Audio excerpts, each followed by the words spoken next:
Well, good morning to everyone here, sitting live for this study contemplation of Mark's Gospel, the very last part of the Gospel. And greetings to everyone who will be watching this video in another time and place. It's always good to know that you're there, and we so much appreciate your presence in our larger community, and always like to hear from you if you'd like to write to us anytime or attend anything live, of course.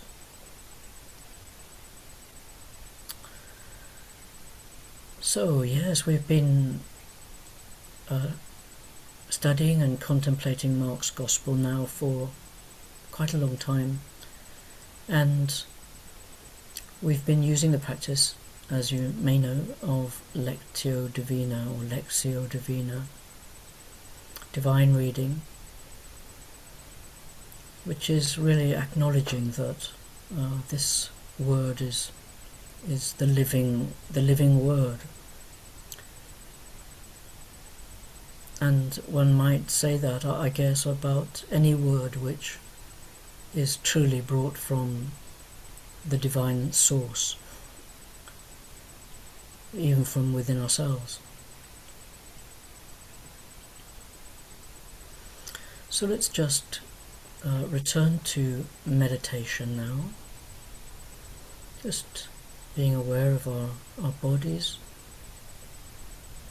in a state of relaxed awareness.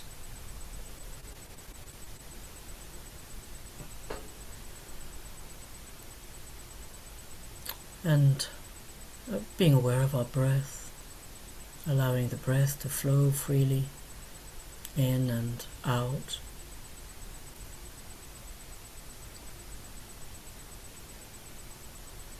The breath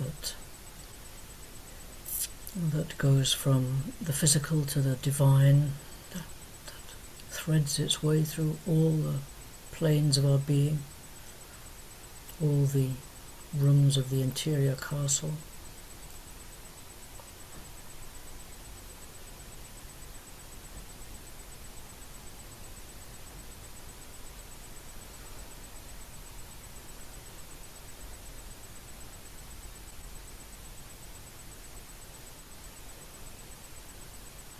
So lectio divina, as we know, it's a process of allowing the word to sink more and more deeply, and as we go we give voice to what arises from within us as a result of hearing this word. So we're going to hear the passage, which is quite a short passage, chapter 16, the very last chapter of Mark, and we're going to finish it at verse 8, which is, we understand, the last verse, which the last original verse of this Gospel as written by Mark, as far as we know. So we'll read this 3 times. Tim, if you take the first reading, Malcolm the second, and I'll take the last reading.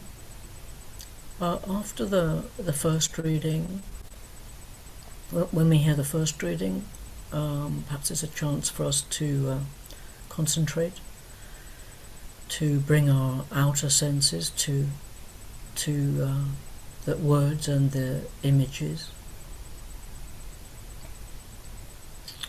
And in the silence which follows that first reading, we may repeat out loud an image or word which occurs to us, which has struck us. And then after the second reading, again we allow the words, images, insights to arise, and this time we usually find they've gone deeper, and so our responses come from a deeper place, and wisdom stirs from within, if we're privileged for that to happen once more. and then we have a third reading, and then just a silence when we may go more deeply again, and then after that we'll have a sharing between us here, just a chance to begin to integrate what has come through us all. So let's start now, and Tim, if you read first. When the Sabbath was over, Mary Magdalene and Mary, the mother of James, and Salome bought spices so that they might go and anoint him. And very early on the first day of the week, when the sun had risen, they went to the tomb. They had been saying to one another, "Who will roll away the stone for us from the entrance to the tomb?" When they looked up, they saw that the stone, which was very large, had already been rolled back. As they entered the tomb, they saw a young man dressed in a white robe, sitting on the right side, and they were alarmed. But he said to them, "Do not be alarmed. You are looking for Jesus of Nazareth, who was crucified. He has been raised. He is not here. Look, there is the place they laid him.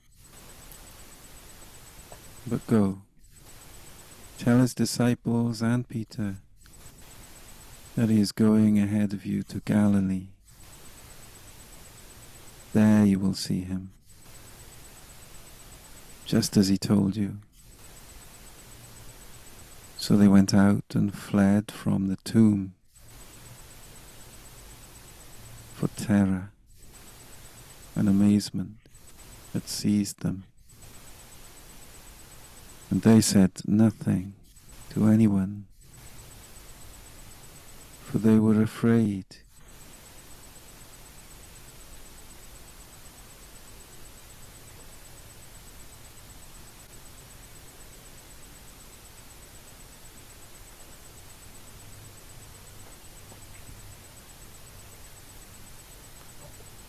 And all that had been commanded them, they told briefly to those around Peter.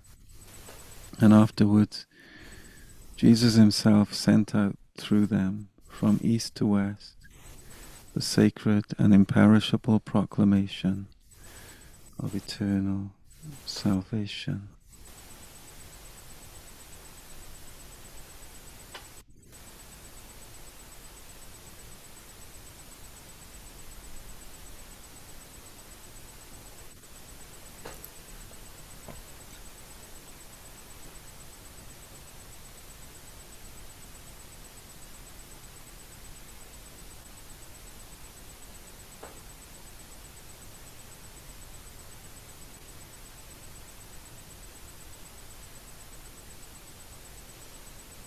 He's not here.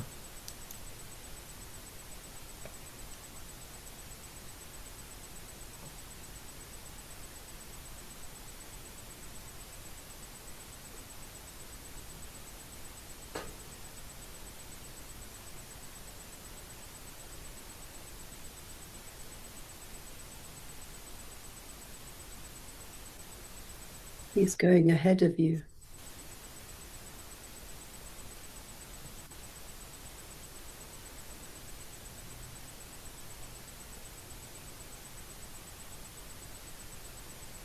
He's returned to the center, to the beginning, Hagalio.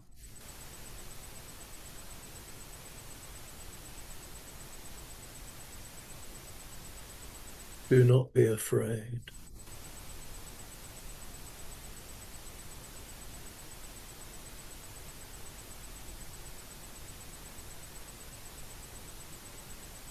He has risen.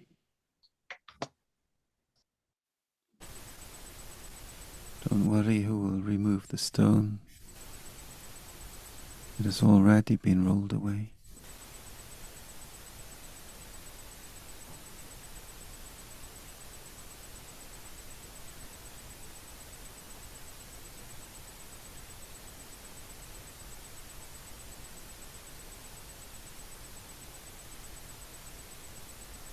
Carols singing in my head. Fear not, or mortal dread that sees their troubled minds. Saviour Christ the Lord, and this shall be the sign.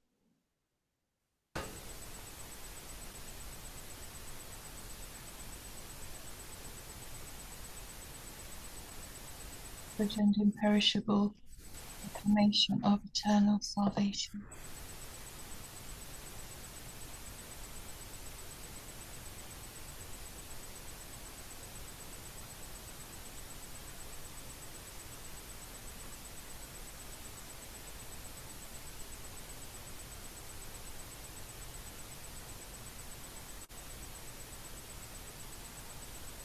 What seemed to be immovable was resolved.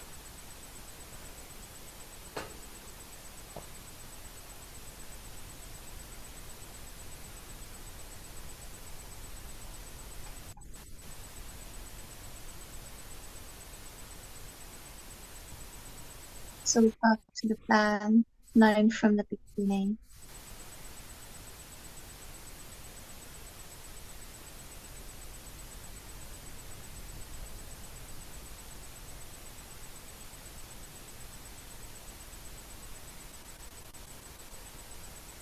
In the tomb they saw a young man dressed in a white robe.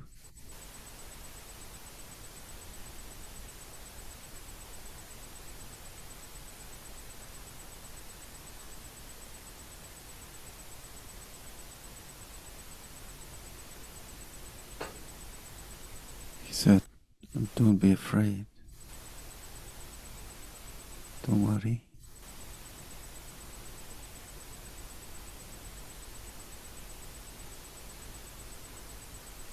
Don't be afraid, he exists as you do as we do on more than one level.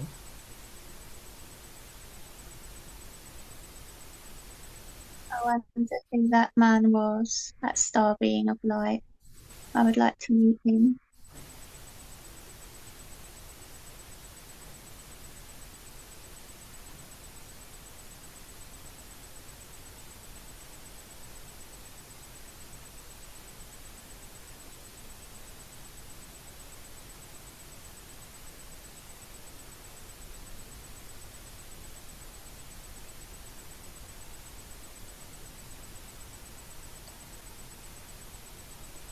What would that star being of light say to you, Lisa?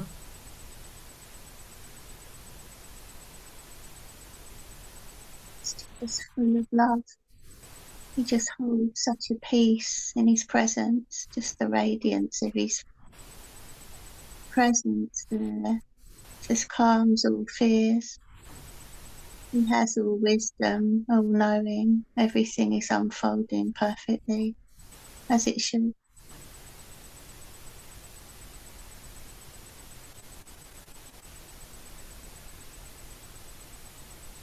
Thank you.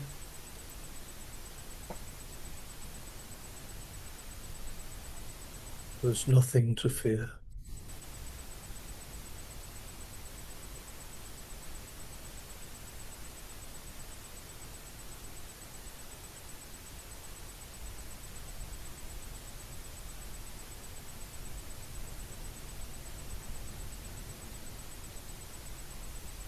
Wherever you think you're going, he's gone ahead of you, calling you back to the beginningness.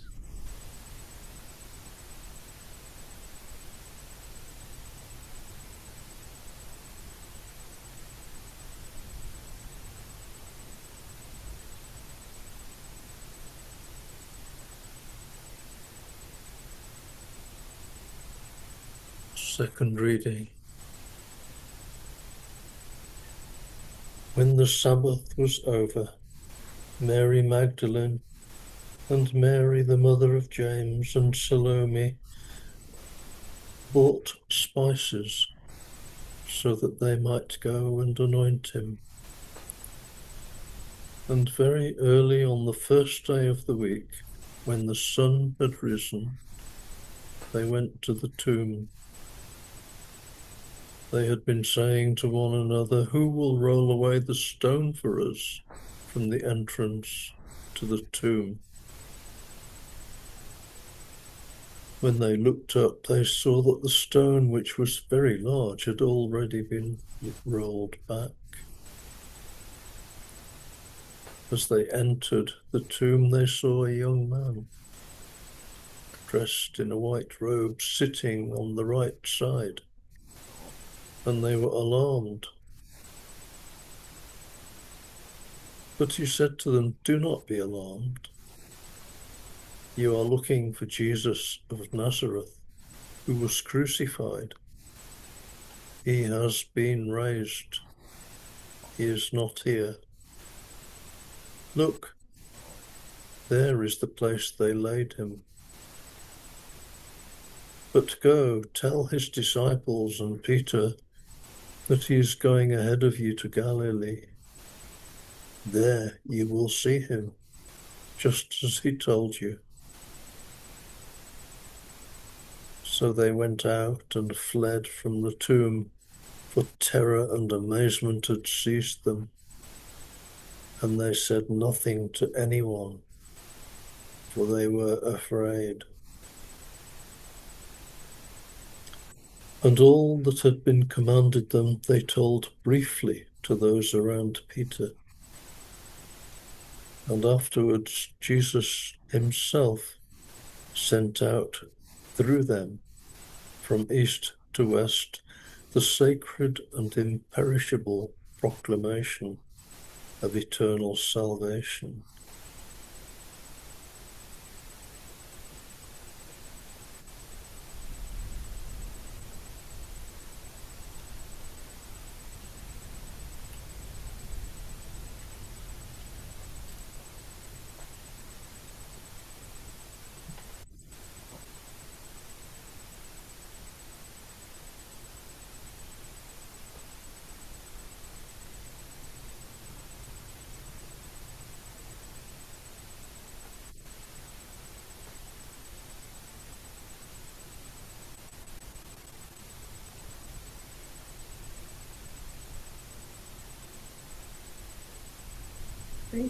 Sacred and imperishable.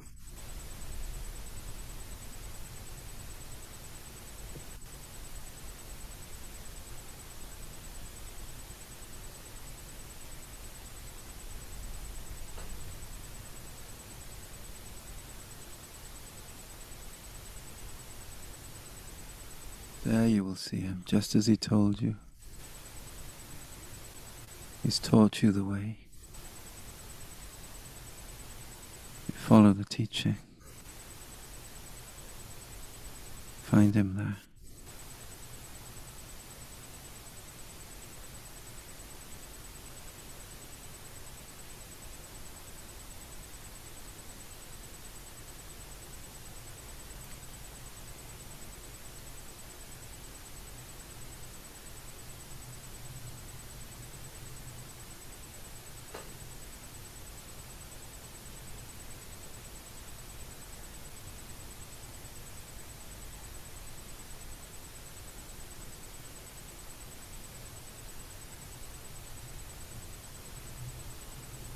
Christ is seeded into every footstep that I may take in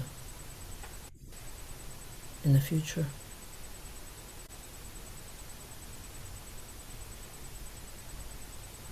Intrinsically present.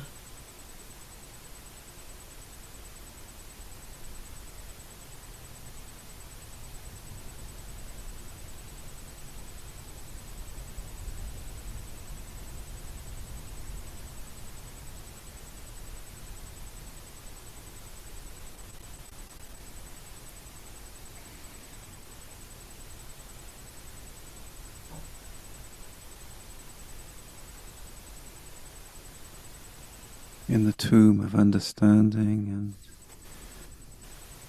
thirst for knowledge sits the messenger of light.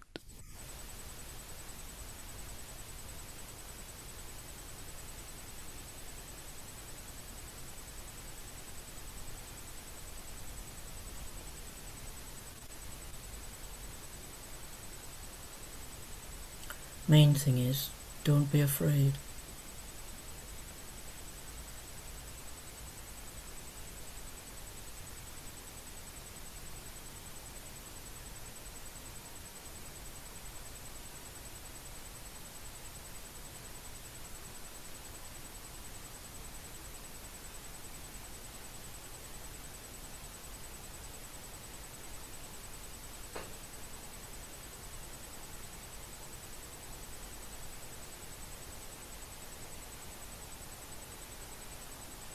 You have eternal salvation.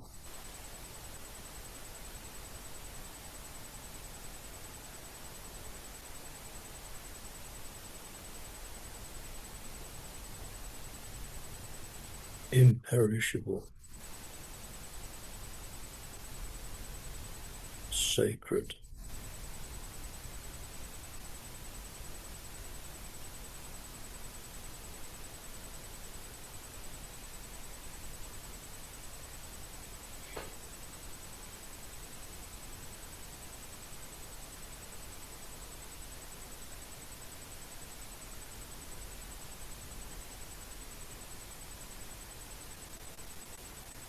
This is the eternal vibration, eternal word that Jesus himself sends out in us.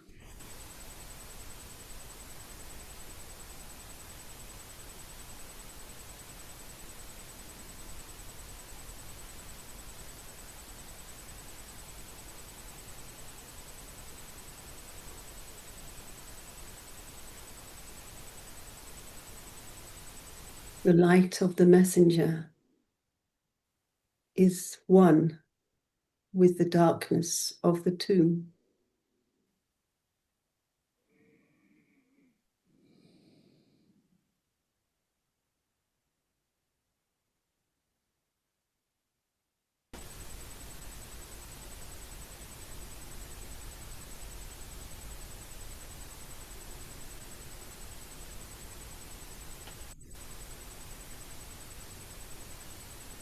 Like yin and yang.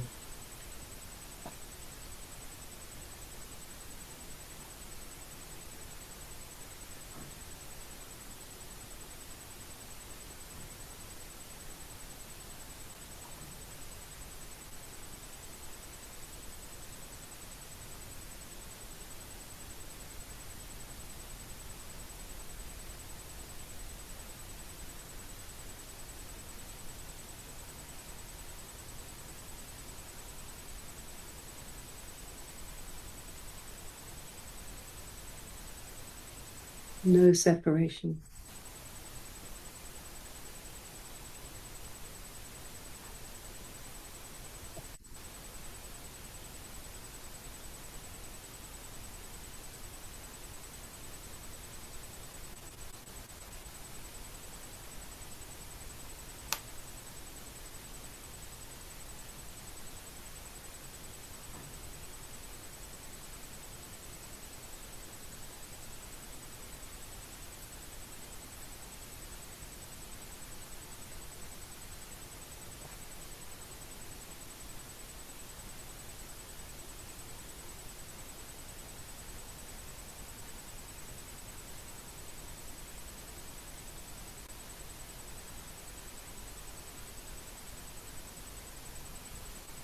He has been raised. Who raised him?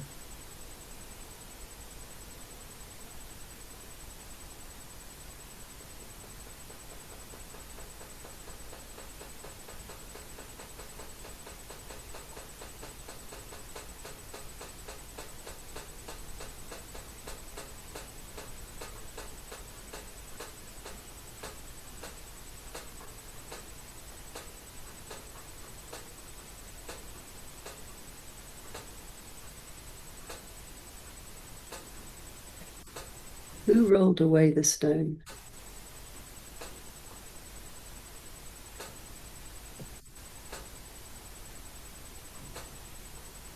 Who is the one that is raised?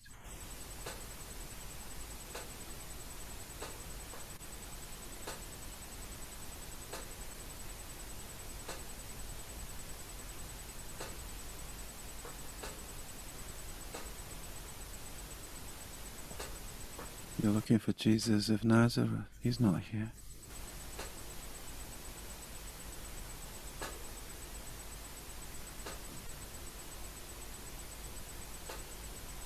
Who is here?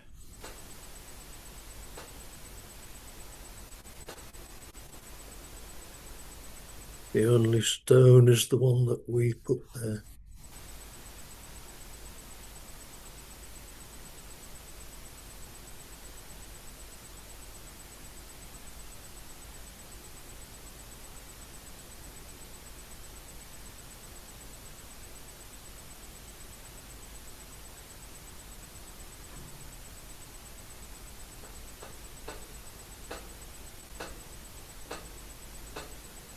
What is the tomb?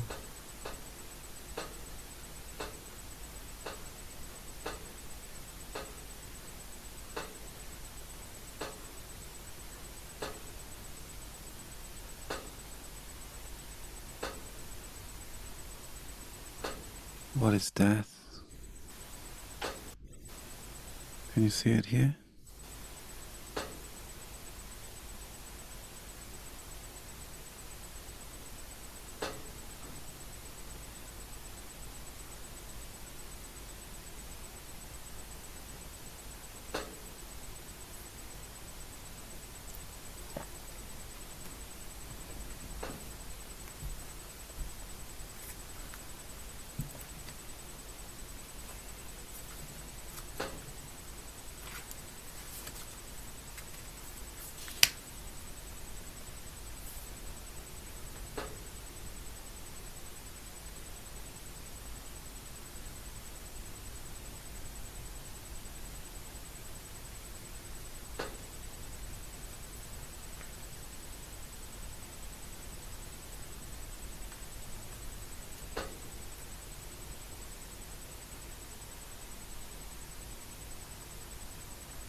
The third reading,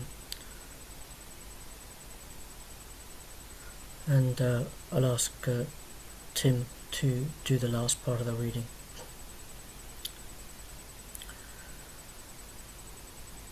When the Sabbath was over, Mary Magdalene and Mary, the mother of James, and Salome bought spices so that they might go and anoint him. And very early on the first day of the week, when the sun had risen, they went to the tomb. They had been saying to one another, "Who will roll away the stone for us from the entrance to the tomb?" When they looked up, they saw that the stone, which was very large, had already been rolled back. As they entered the tomb, they saw a young man dressed in a white robe, sitting on the right side, and they were alarmed. But he said to them, "Do not be alarmed. You are looking for Jesus of Nazareth, who was crucified. He has been raised. He is not here. Look, there is the place they laid him. But go, tell his disciples and Peter that he is going ahead of you to Galilee. There you will see him, just as he told you." So they went out and fled from the tomb, for terror and amazement had seized them. And they said nothing to anyone, for they were afraid.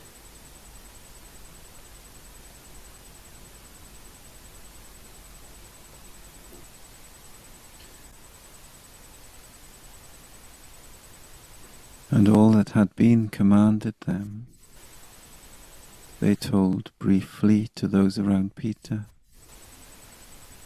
And afterwards, Jesus himself sent out through them, from east to west, the sacred and imperishable proclamation of eternal salvation.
So now there's an opportunity for us to share something of our experience, and if we do this in our usual way of unmuting and raising a hand when we'd like to do that.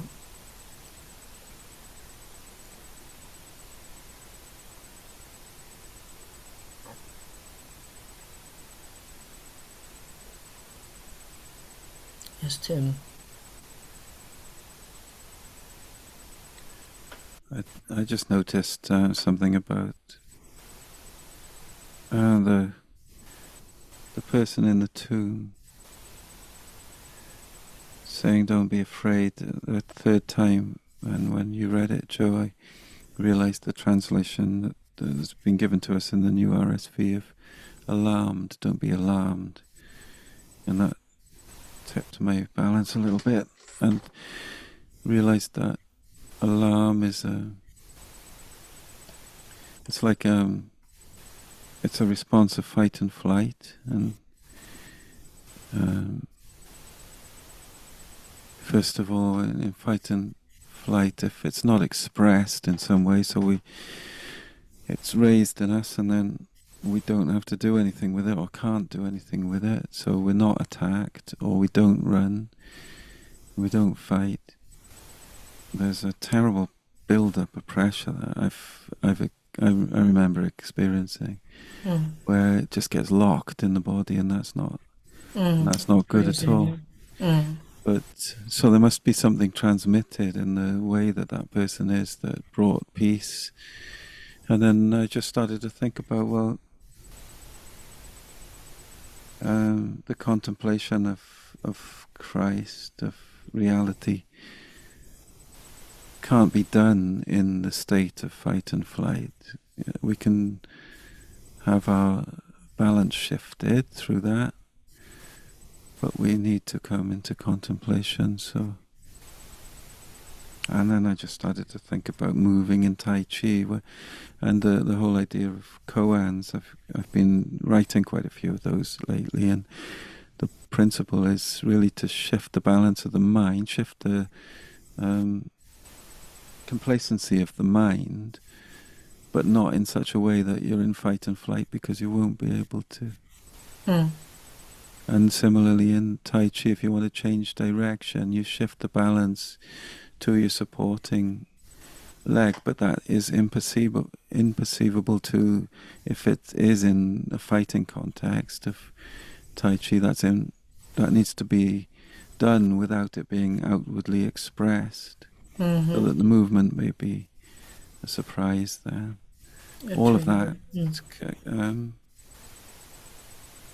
seems to be transmitted by that person in the white robe. Yes. Yeah, sure. That it explains that very well. It's a fight, flight, or freeze, isn't it? It's any of those states are not helpful. Take us right out of that contemplative state, which we need to perceive eternal. Thank you.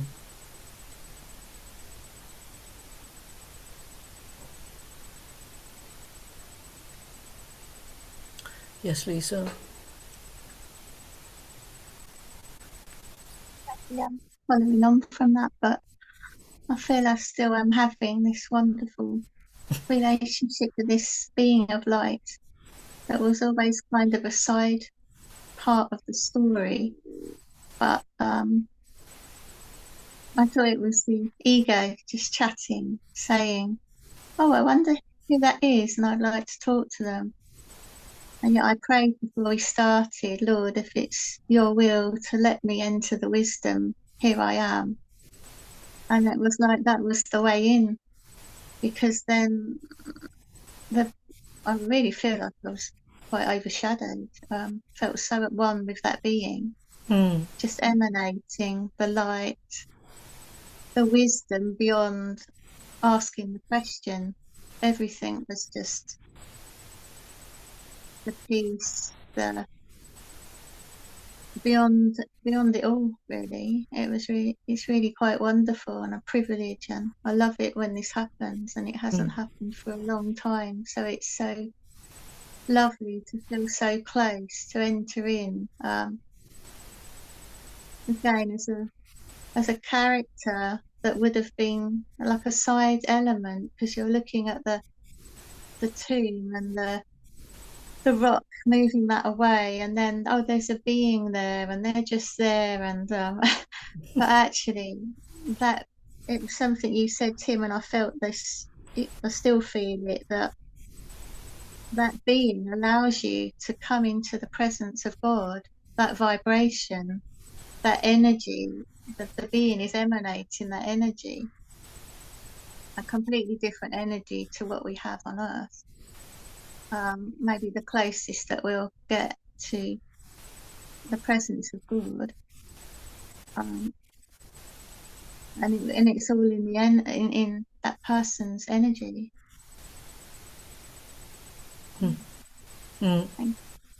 Beautiful.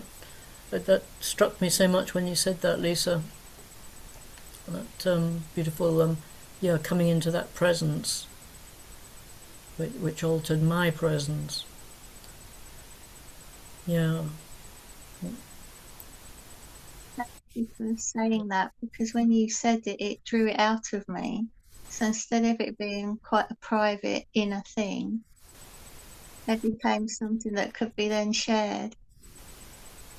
So it was lovely. Thank you. Thank you. Yes, that being was the bridge, wasn't he? From one reality to another, for out of the fight, flight, or freeze, Tim into a deeper consciousness, as another way to say it, perhaps. Yes, Malcolm.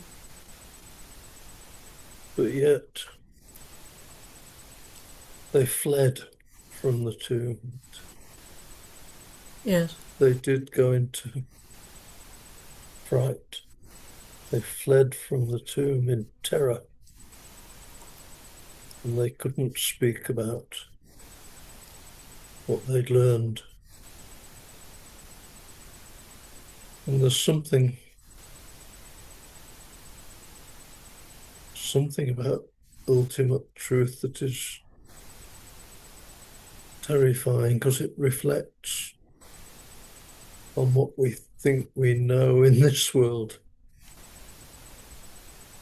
It tells us that we don't know anything.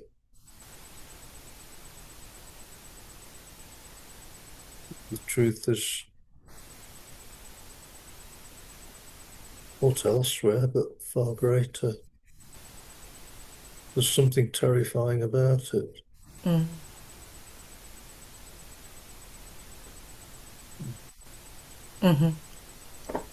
Yes, thank you for that, Malcolm. I had, that's the last verse I had, because I thought that's where we were going to finish, and then we kind of followed on. And I was interested to see what would happen if that was the last verse.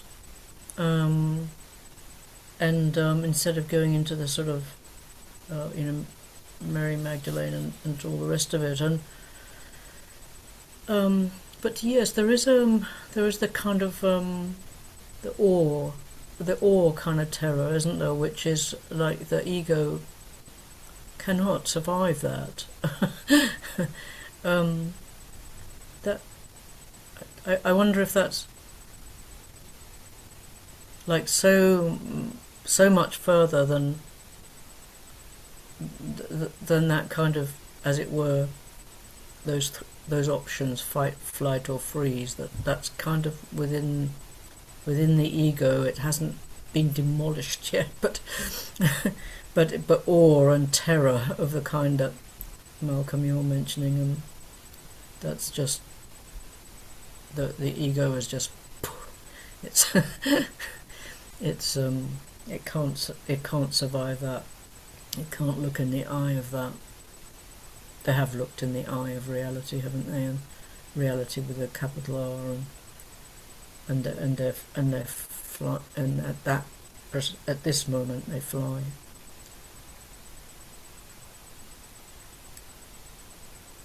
Yes, Lisa. Just as you were saying that, Joe, that's what I was getting from this being, if he's still with me. That it's the translation, the terror, that when we read things about God and what they mean is awesome wonder. So the terror is the awe.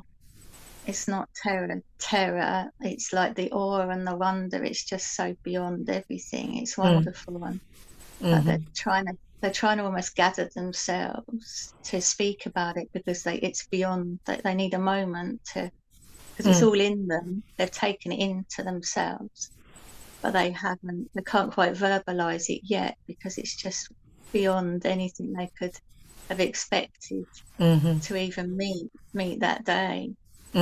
That's what was just really coming at me.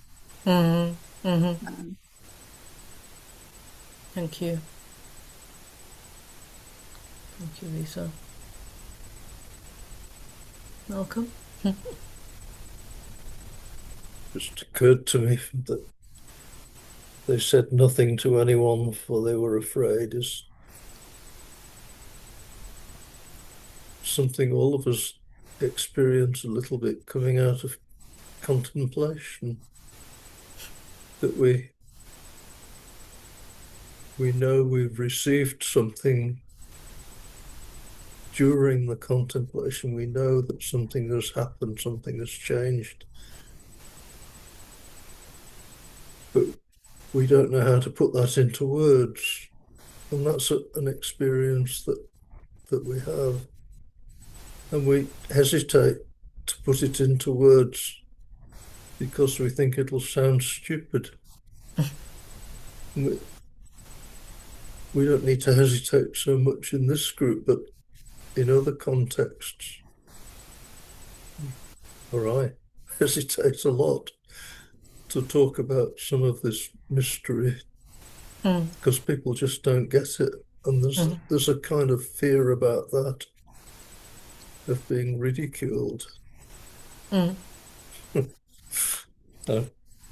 Sure. Yes.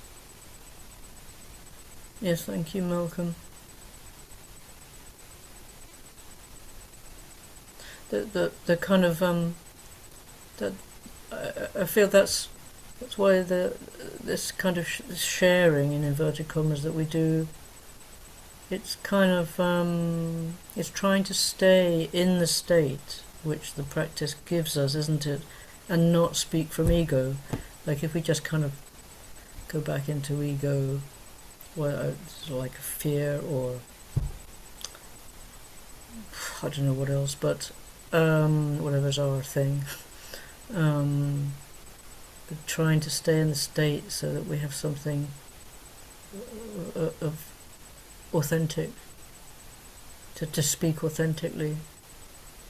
It's courageous, really, to kind of return and to speak authentically. I think.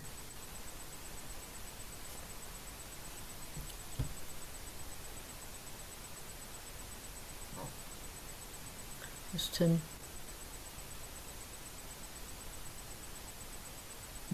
We read in some of the Gospels outside the canon, of course, of Mary Magdalene being ridiculed by Peter and others when she came to tell them what she tried to teach them. And I think in the Gospel of the Beloved Companion we read of her, and in the Gospel of Mary Magdalene, or maybe Thomas, I'm not sure, but or Philip even, she goes back to the silence then. She returns to the silence. But what she said, and that's enough. She can't really keep banging on about it. It just, Yes. all right, you get it when you get it. I'll leave you Yeah. alone. Yeah. I think that's in the Gospel of the Beloved Companion, I think. I've got them all quite kind of mixed up at the moment. Yeah, I know. Lisa's nodding as well. Yeah. Well, it's nearly time for us to finish. Has Lisa or Ginny anything you would like to add? Your presence here and your silence is communicative, obviously. Well, after the deep discussion, mine seems a bit lame, really. Oh. I was struck by another word which isn't in the NIV, but which was in the one we read today. And it's the word already. Oh. The stone had already been rolled back. And it gave me a sense of there's waiting and waiting. I was thinking about this last week, I think, when I reflected on Advent, that we sometimes wait for things that we hope for. And actually, it's in the waiting, which is a different type of waiting, it's a better type of waiting, that we can acknowledge that actually everything that we hope for has already been given. Mm-hmm. And that is what rolls the stone away, is our acknowledgement of the fact that it's already done. We don't have to, I mean, we have hope, obviously, but what we hope for, we've already got, which is very hard to imagine sometimes when you're going through dark times, especially. So, yeah, I was just struck by that word already and how it feeds into the waiting, because I can only realize that it's already here if I wait for it, and then I can follow down to Galilee. Yes, thank you, Ginny. It reminds me of the importance of intercession, of being conscious that it's already given. And like when Jesus healed Lazarus, he thanked the Father for what was already accomplished, didn't he? Yeah, thank you for that, Ginny. Well, it's time for us to finish. And Lindsay, it didn't look as if you were about to say something. No. Oh, thank you, Jenna. Okay.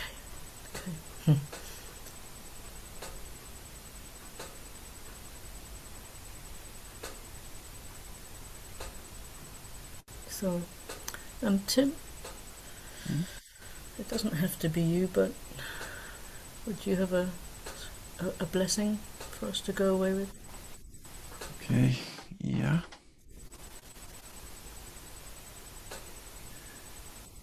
Just going back to that figure in the tomb. Don't be alarmed. It's all right. It's already been done. Amen. Amen. Amen. Well, thank you very much, our live community, and thank you everyone that's been watching these videos, and for being with us and